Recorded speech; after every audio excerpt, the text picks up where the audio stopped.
नमो नमः विद्यार्थियों, संस्कृत विषय की कक्षा 6 में TSN ऑनलाइन क्लास पर आप सभी का स्वागत है। विद्यार्थियों, प्रीवियस वीडियो में हमने रुचिरा प्रथमो भाग है जो आप लोगों की संस्कृत विषय की जो पाठ्य पुस्तक है बच्चों, उसका जो चैप्टर 11 है पुष्पोत्सव है, फूलों का उत्सव। इस पाठ को बच्चों हमने पढ़ा, साथ ही में सभी अभ्यास प्रश्न हल किए। और आज की कक्षा में बच्चों हम जो आप लोगों का चैप्टर 12 है दशमः त्वम असि, 10वें तुम हो, ठीक है ना। इस शीर्षक से जो पाठ है बच्चों, उसके सभी कठिन शब्दों को कठिन शब्दों के अर्थों को समझेंगे प्रारंभ में, और उसके बाद हम चैप्टर पढ़ेंगे बच्चों। ठीक है बच्चों, तो शुरू करते हैं। द्वादश है पाठ है, 12वां पाठ, चैप्टर 12, दशमः त्वम असि, 10वें तुम हो, ठीक है ना। तो बच्चों देख लेते हैं सबसे पहले जो पिक्चर बनी हुई है, तो उससे हमें कुछ समझ में आ रहा होगा आप लोगों को। देखिए बच्चों, हमें एक नदी का तट दिखाई दे रहा है, नदी का सीन दिखाई दे रहा है, बहती हुई नदी दिखाई दे रही है। आसपास में हमें पेड़, अच्छे बड़े बड़े वृक्ष लगे हुए दिखाई दे रहे हैं बच्चों।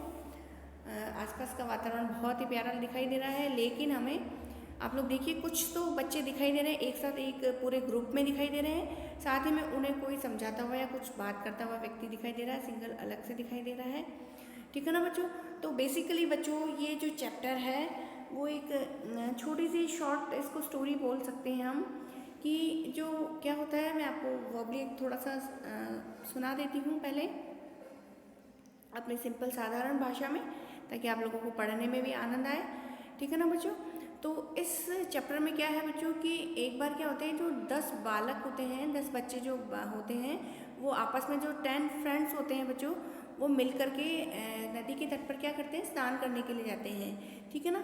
तो नदी के तट में वो बहुत देर तक स्नान करते रहते हैं, आराम से जल विहार का आनंद उठा रहे होते हैं। और ऐसे ही जल विहार का आनंद उठाते वो लोग नदी के एक तट से दूसरे तट की ओर वो चले जाते हैं। और जब वो लोग नदी के तट से बाहर आए, तो उनमें से जो एक बालक था, उनका जो नायक था, जो उनका लीडर था उन बच्चों का, उसने पूछा कि भाई क्या सभी बच्चों ने नदी को उत्तीर्ण कर लिया है क्या, यानी कि नदी को पार कर लिया है क्या। तो फिर उनमें से कोई एक बालक गिनता है, और जब वो गिनता है बालक, तो क्या करता है, वो 1 2 3 4 ऐसे काउंट करता है, पूरा 1 to 9 तक वो काउंट कर लेता है सबको। और सबको गिनने के बाद वो खुद को क्या करता है, गिनना भूल जाता है, और वो गिनता है तो वो बोलता है कि 9 ही हैं हम, ठीक है। इसके बाद कोई दूसरा बालक आता है, फिर वो गिनता है, वो भी वही की वही गलती करता है कि हम तो 9 ही हैं, ठीक है ना। तो फिर जो बालक जो थे ना, उन सभी ने क्या निश्चय किया, उन्होंने निश्चय किया कि क्या डिसाइड किया लास्ट में, फाइनली क्या फाइनल हुआ कि जो 10वां है वो क्या है, नदी में डूब गया है। इस तरह से वो लोग परेशान हो जाते हैं और दुखी होकर के चुपचाप बैठ जाते हैं। तो रास्ते में क्या होता है, एक जो राहगीर है वो आता है, उन बालकों को दुखी देख करके पूछता है कि तुम सबके दुख का कारण क्या है।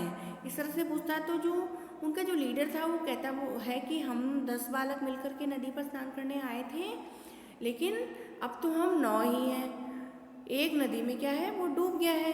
तो जो राहगीर था, जो पथिक था, वो उनको गिनता है, ठीक है ना। तब जब वो राहगीर गिनता है तो वो कितने थे, वो 10 बालक थे, ठीक है ना। तो वो जो नायक होता है, लीडर को वो आदेश देता है, ऑर्डर करता है कि भाई अब तुम मेरे सामने बालकों को गिनो, ठीक है ना। तो जब वो गिनता है, तब उसको लीडर को वापस से वही 9 ही गिनता है। तब जो राहगीर है बच्चों, वो बोलता है कि 10वें तुम हो, दशमः त्वम असीति। इस प्रकार से वो राहगीर उनकी काउंटिंग कंप्लीट करवा देता है।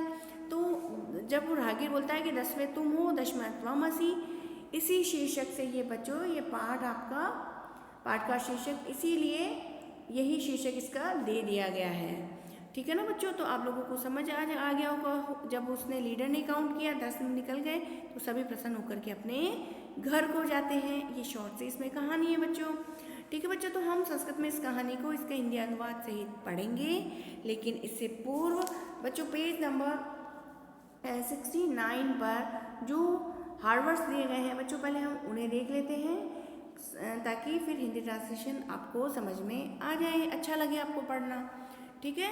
तो शुरू करते हैं हम। पहला कठिन शब्द दिया गया है बच्चों, इदानीम। क्या दिया गया है, इदानीम। इदानीम का अर्थ होता है बच्चों अब, नाउ, ठीक है।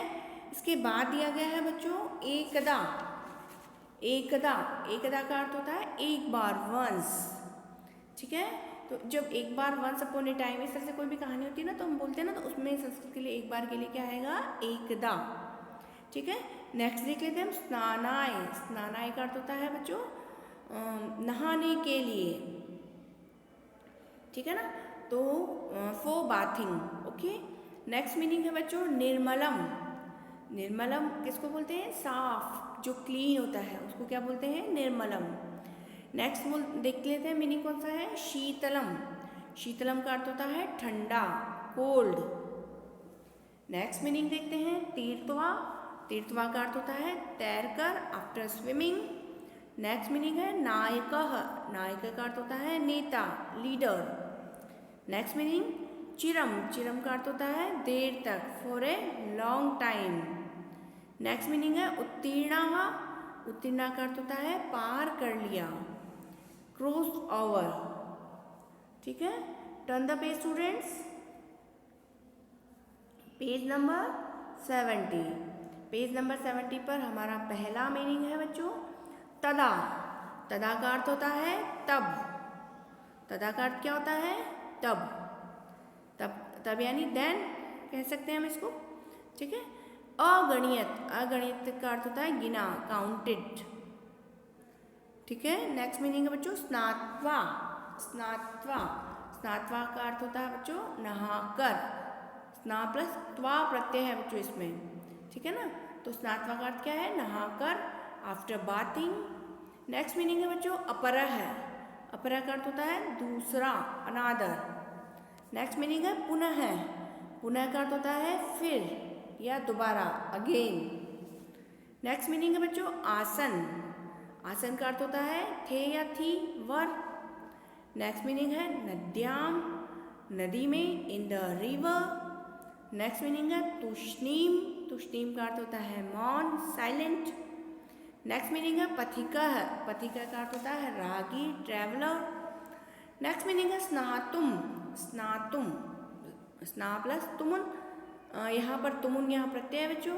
ठीक है ना, तो स्नातुम में कौन सा प्रत्यय है, तुमुन प्रत्यय है। और तुमुन प्रत्यय किस अर्थ में आता है, के लिए अर्थ में आता है, इसलिए स्नातुम का अर्थ क्या हुआ, स्नान के लिए, to take bath. Next meaning है बच्चों मग्न है। मग्न का अर्थ होता है डूब गया, सैंक। नेक्स्ट मीनिंग है प्रहृष्टः। प्रहृष्टः यानी आनंदित, प्रसन्न, हैप्पी। नेक्स्ट मीनिंग देख लेते हैं बच्चों हम श्रुत्वा। श्रुत्वा, श्रुत्वा का अर्थ होता है सुनकर, आफ्टर लिसनिंग। नेक्स्ट मीनिंग देख लेते हैं बच्चों हम इति। इति का अर्थ हो गया बच्चों उद्धरण की समाप्ति का सूचक अव्यय, टू एंड अ सेंटेंस, या क्या बोल सकते हैं हम इसको, टू एंड अ सेंटेंस। इसका अर्थ हुआ बच्चों उद्धरण की समाप्ति का सूचक अव्यय।